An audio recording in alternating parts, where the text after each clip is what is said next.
Hello, governors. So, we've all heard saying comparison is the thief of joy. I want to go over some of my insights and basically how I realized this on my travels to the Philippines, Thailand, Laos. Basically, a lot of what you think you need or what you think you want, I don't think it's really what you think you need and what you think you want. We have so much of this outward sort of influence. You know, we got influencers, all these marketing campaigns, the advertising. To an extent, if people really needed all those things, they wouldn't need advertisements for them. They wouldn't need marketing for them. They wouldn't need to show the guy with his new car, with his babe girlfriend, on the beach with her new bikini and her new Gucci bag and all this. If you are not being fed that, if you are not being bombarded with that, with the visuals, normally you wouldn't even think of these things. You know, when I was over in Thailand and Philippines, this happened multiple different times. Basically, I went over with two suitcases, and over the time, I got down to one suitcase and a backpack because I ended up not needing a lot of the things that I thought I needed, that I thought I wanted, and now I'm kind of implementing that into my life from here on out. What do I really need? What do I really want? And then what of these things can I live without? What do I not need? What am I going to want until I get it? And then I'm not going to want it anymore. Going on to the next thing you want. This gets into cars, electronics, phones. Everybody needs the latest phone. Why do you need the latest phone, man? Your phone, as long as it's working and it's not broken, it does the same thing as your new phone's going to do, as your old phone did. You don't need it. They're just pushing these things on you, and it's to brainwash yourself into thinking, hey, let me come up with a bunch of justifications as to why I can talk myself into needing that new thing. And getting caught in this trap, this sort of consumerism trap, it's what keeps a lot of the American economy going on, I can see. It's just what that is. It's a trap to keep people buying things they don't need, to keep showing people things that they want until they get them. And you just end up wasting a lot of money. And then it also gets to you. It gets to your mind because you start comparing yourself to people that have these things. You start comparing yourself, oh, I'm not good enough. Oh, I don't have the latest iPhone. You know, I must be not doing good enough at work. I must not have enough money. And I think to an extent, people start to link their self-worth, their self-esteem, and their value to the materialistic items that they have. Now, I realized this over the time on my journey because I started doing more motorbike adventures, and this is over in Southeast Asia. And I noticed the more things I had on my bike, it slowed me down. I couldn't do as much turning on the maneuvers, which decreased the fun aspect to an extent on the motorbike. Like I said, started slowing me down. At the hotels, you had to kind of go through more things than I needed. And it started to really hold me back. And now I thought, how many things back in America did I have that I don't need, that have been holding me back, that have been taking up mental mind space? And I do believe more materialistic items in your life starts to affect your energy. I think it goes on sort of a bell curve. You know, we'll talk about balance a lot on this channel. The bell curve, it's like, yeah, you need, say, a backpack. You need hygiene. You need food. You need water. But just like I was saying with the advertisements, they don't advertise food. They don't advertise water. It's always the fancy drinks or the alcohol drinks or the snacks and the cereals. They don't just advertise normal food because people know they need food. It's like inherent, ingrained in your mind that you need these things. They don't need to advertise them. So let's say the latest and greatest car, the new iPad, the new MacBook Pro, whatever. You don't need these things. And I think you need to get to that level of where you have enough. And you need to realize this is enough. And then when I start going down this side, it's going to be start to become a pain in the butt. It's going to take away your mental mind space. It's going to affect your energy. You're going to start thinking and worrying, oh, what if I lose that? Oh, what if I damage that? In Thailand, I had a little motorbike. It was the most fun I've ever had. Motorbiking around Thailand, motorbiking in Philippines, than I ever have here with my car. I don't have an extremely fancy car. I got a decent car. It's a nice car. Um, the amount of money I could just buy a cool bike over there and have a good old time, have a better time riding, and go to more places like out in the jungles and stuff than I do here with my more expensive car. It's like this on comparison, even though we're talking about comparison, but it kind of goes each way, you know. You think you want this, but then when you get this, maybe you actually wanted this over here.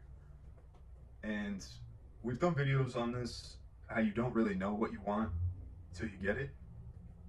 This can be with girlfriends, jobs, relationships, new shoes, new shirts, new clothes. And then you get those things and you don't feel any different. You don't feel, maybe you feel, maybe you feel that first initial excitement, that honeymoon phase sort of excitement, but it wears off. It didn't really create an internal change. It didn't create a long lasting change. And then if you keep getting caught up in that cycle, you just go on to the next thing. You go on to the next thing. So going around Thailand, it was a lot of nature, a lot of mountains, a lot of waterfalls, a lot of temples. And then in Philippines, we did more motorbiking on Palawan. It's an island off of Manila. So we motorbiked almost the entire island, around the entire island. Super cool, 1 month journey, had a lot of fun. It was a bit of a survival mission at times, I'm not gonna lie.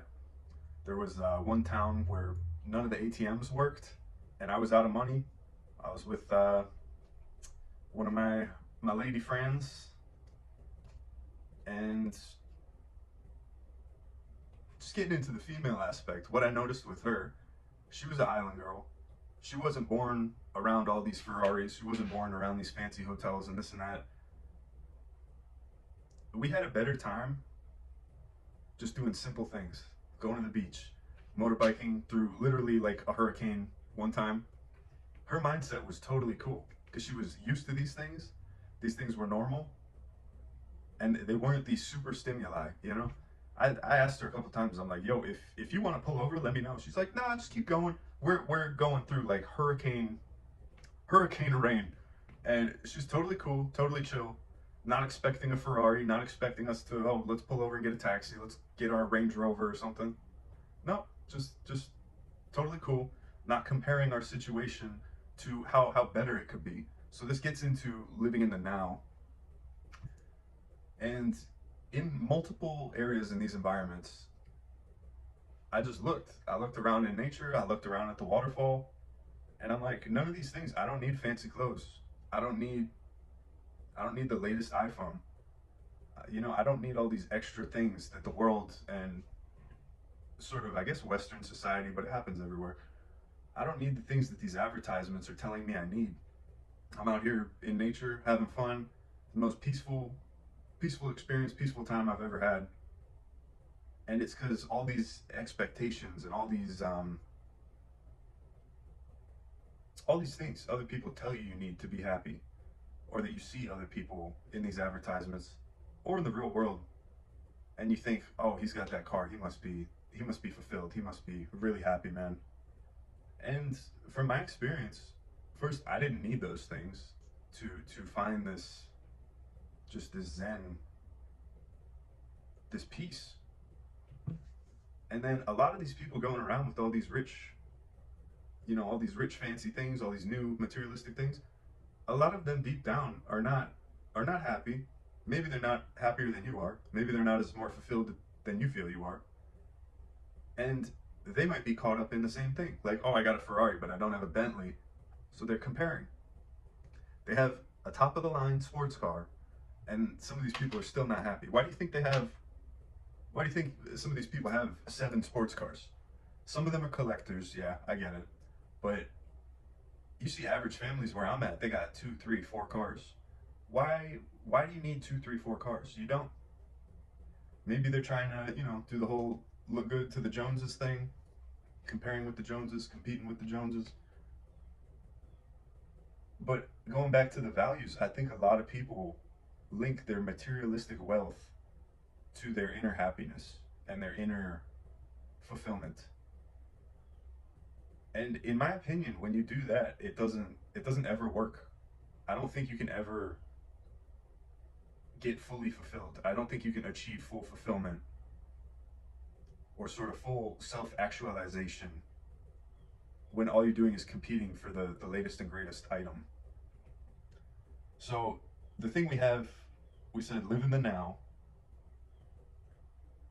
So we'll get into basically living in the now is until these expectations come flying your way, until these advertisements and marketing tactics are thrown in your face, if you zone out, if you tune it out, in my experience, all these things, you don't naturally think of them. In my experience, when I was over there, never once did I think about getting a fancy house. Never once did I think, oh dang, I gotta get more money so I can get the Lamborghini. It's like, hey, I need a backpack. I don't care what backpack it is. It can be a Gucci backpack. Because the funny thing is too, over there, everybody's wearing knockoff Gucci, knockoff Louis. I got my knockoff Louis V wallet here. This was $10, okay? To get a non-name brand wallet here in America would probably be $15 to $20. Yeah, I bought it because it was kind of cool, kind of fly, but that was literally cheaper than me buying a non-name brand wallet here. I just needed a new wallet because my wallet was getting destroyed. Same with my shoes. I bought a fake pair of Yeezys for $22 because it was the only pair I could find in Thailand and Philippines that fit me, and I needed new shoes because my shoes were getting torn up. So this will be I'm going to try and get this out. I'm going to try and get this comparison example out on camera correctly. Me coming over here to America, somebody thinks, oh, he's got Yeezys. Those are flashy. Those are a couple $100s. Maybe they'll internalize it a bit. Oh man, I wish I could have Yeezys. Man, I must not be doing good enough. When in reality, the shoes that guy's probably wearing are probably more dollar bills than I spent on my fake Yeezys. Again, I bought them because they were the only shoes I could find that fit me after going to numerous stores. Yeah, they look cool. They are comfortable. I like the that sock style. It was just an added bonus that they were these knockoff fancy shoes. Not to mention, I beat the ever loving shit out of those things. We went off roading, we went motorbiking for 8 months. And I'm talking hiking, walking trails, it's going up freaking waterfalls. Like, they held up too. But when I was buying them, that was an aspect, but that was not these are not comfortable, these are not practical, but I gotta have the Yeezys, man. It was, no, that was kind of the only option I had. And that gets into the needs and wants. Like, that just happened to be a need and a want, I guess. But I was thinking of that the other day, where people here would buy $50, $60, $70 shoes that are not going to be as fancy as the Yeezys, yet they're going to look from that outward perspective and think that I paid $200, $300, $400 for these shoes, when that was not the case at all. What I'm trying to explain here with the wallet and the shoes and the fancy Gucci stuff is that your perception on a certain situation can be 100% false, yet in your mind, you think that you are 100% correct. You can see people with fancy cars thinking that they are completely fulfilled, completely happy, yet inside they could be miserable, they could have stage 3 cancer. The possibilities are endless. So comparison, to an extent, it gets very abstract, but then it becomes, like we were talking about with the bell curve, up to a certain extent, it can be okay, but then after that, it can be totally useless, and it can just drive you insane. So it goes on a little bit of balance, a little bit of perspective, and this concept then leads to ambition. I think ambition is good, but as I was living over there, Thailand, Philippines, you see a lot of these people don't have as many materialistic items as we might in America, yet a lot of them are smiling more. The sense of community is together. You know, everybody in town knows each other. There was a couple bad people we ran into, but not many. The amount of smiles, the amount of people that just looked healthier mentally and physically over there versus over here. I think a lot of that is to do with stress. Now you would think these people living with a whole lot less, these people living without air conditioning, living without McDonald's, dang, they must be stressed out the ass, man, right? These people living with, 10, 20-year-old motorbikes, like I said, no air conditioning. A lot of people in America, that would drive them absolutely crazy. I don't think a lot of people in America could do it, honestly. Yeah, you can buy the fancy amenities in most of the places. Some of the places we went did not have air conditioning. Some of the places we went did not have restaurants open past 9 p.m. Some of the towns did not have stores open late. If you don't have food with you, if you don't have water with you, you're waiting till tomorrow because you can't get it. Now, the people over there, obviously living there, they know this. They know to stock up, and they probably have a house that they can bring and stack multiple items up. But when you're living on a motorbike going around these countries, you really get to reconsider your wants and your needs. And then I think when you actually challenge yourself and put yourself in some of these situations, that's when it clicks. We can think about all these concepts, all these topics we see online, we talk about on here, but until you actually internalize it, until you actually live it, live that experience, I don't think it clicks. I don't think it clicks to the extent you need it to click on some of these topics, to actually internalize some of this information.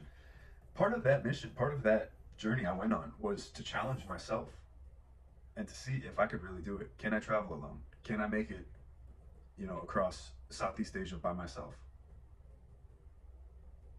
And I proved to myself that I could. Now, I didn't need anybody's external expectations, validations. I wasn't comparing myself to the guy, my neighbor down the street. I wasn't doing this for other people. This is what I wanted to do. This was an internal challenge for me. It led to being, like I said, it was a spiritual experience. Not the entire time. It's like one of our stock market examples. But challenging yourself, you'll discover a lot more about yourself, what you're capable of, what you can live without. How reliant are you on these certain things you have in your life? How unhealthily attached are you to some of these materialistic items in your life? Can you turn off the air conditioning for a day or two at your house? How miserable are you going to be? It builds resilience when you limit yourself to not needing all these things. You don't physically need them. Yeah, you're going to be more uncomfortable living without them for a while.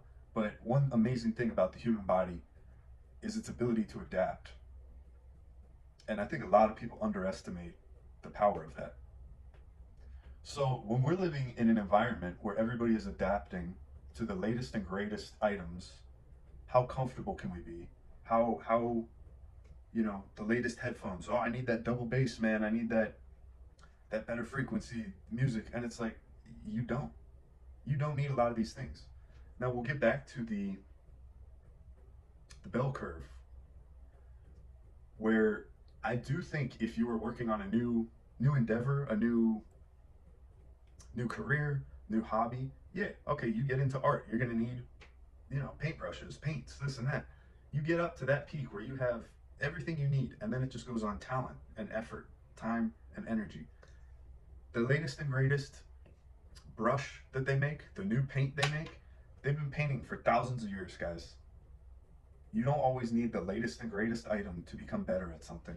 I saw this with tattooing, being in the industry for about 10 years. Every new month, every next month, They come out with the new machine, the better machine. Oh, this one packs color better. This one shades better. You give some basic equipment to a person that knows what they're doing, that has built the skills, built the resilience through perseverance, dedication.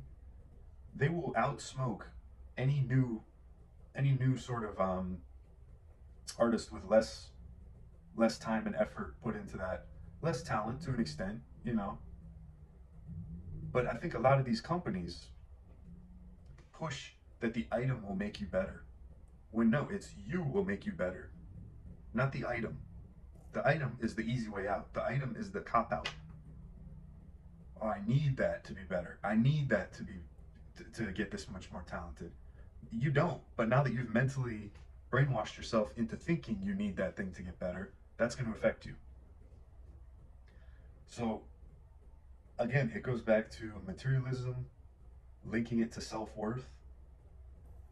If you guys get out to nature a bit, man, if you guys just get out of the funk, turn off social media, you know, don't turn off YouTube, because you got to continue watching these videos, guys. Come on, man.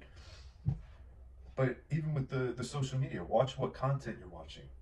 Is it intelligent content? Are you learning anything? Or are you just watching this for entertainment?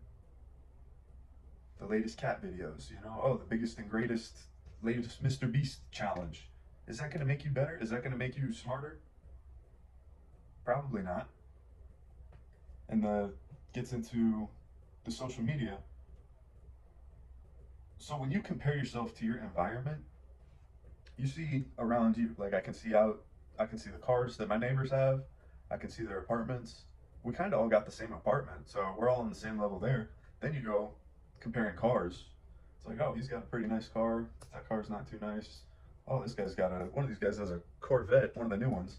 Now, when you compare yourself on social media, you see everybody's highlights of everywhere in the world. So imagine what that does to your brain. Imagine what that does to your mind. And if you are linking your self-worth to materialism and what other people have and what you don't have, not being grateful for what you have, not competing with yourself to get to a better place, not having that ambition to get up to your peak, you're comparing it to everybody else's peak. Where a lot of these might be photoshopped, they might be rented cars, they might be rented girlfriends. All this stuff happens, okay?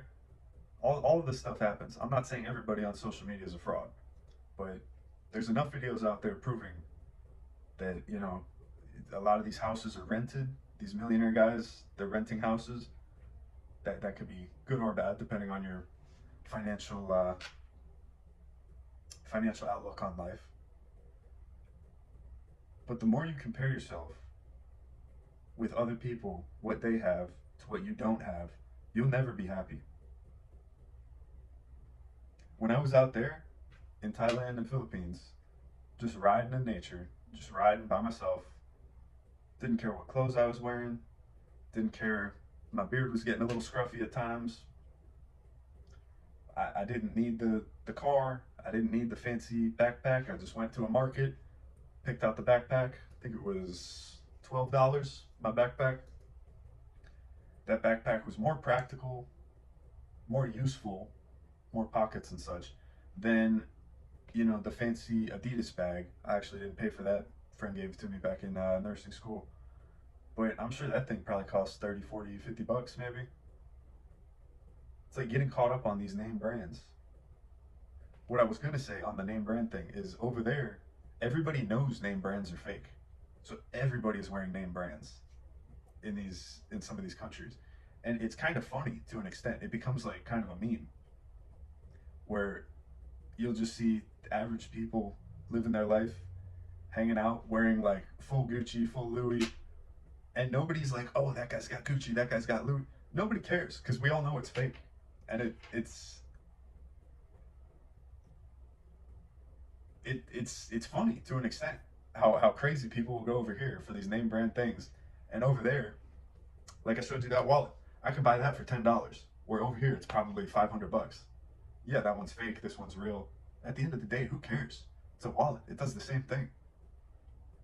So I think it takes some balance in having ambition, but don't get disheartened when you see some of these gurus online who are probably selling courses. Maybe some of them are scamming to make their money, and then they show you their Ferrari that they could have rented. And just having that mindset, like I have a Ferrari, so I'm successful and happy in life. I don't think they are. I don't think a lot of them are. And we're gonna do another video on how I think all scammers are going to hell. So, live it up while you can, because you do you, boo. But it's not cool what some of these people do and take advantage of people in bad situations, in vulnerable situations.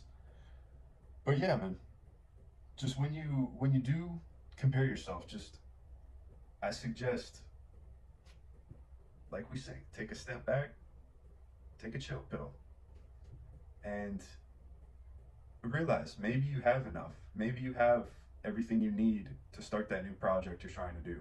Maybe you have everything you need to get that new job. Maybe you have everything you need to get these new ambitions in life. Not these materialistic ambitions. I'm talking these new level ups, these new dreams you have. Oh, I need the latest and greatest protein powder, and I need creatine, and I need alpha plasma X pill. Like, no, you just need to go to the gym. Maybe go a little more hardcore at the gym. Get your protein, get your macros, get your sleep, get your hygiene, your nutrition, your water intake. So many of these companies and stuff, they just make all these new things, and it's like everybody's living fine up until now. These other countries, they don't have half the stuff we have over here. You go over there, some of the guys are shredded. Like I said, the families are all, for the most part, from what I see, together, happy, living good lives. Because in their environment, nobody's got Ferraris. Everybody's got Gucci and Louis, so nobody cares about it. They got these street parties where everybody just goes out, has a good time. Nobody's trying to be top dog. No, and in Philippines, nobody's on drugs.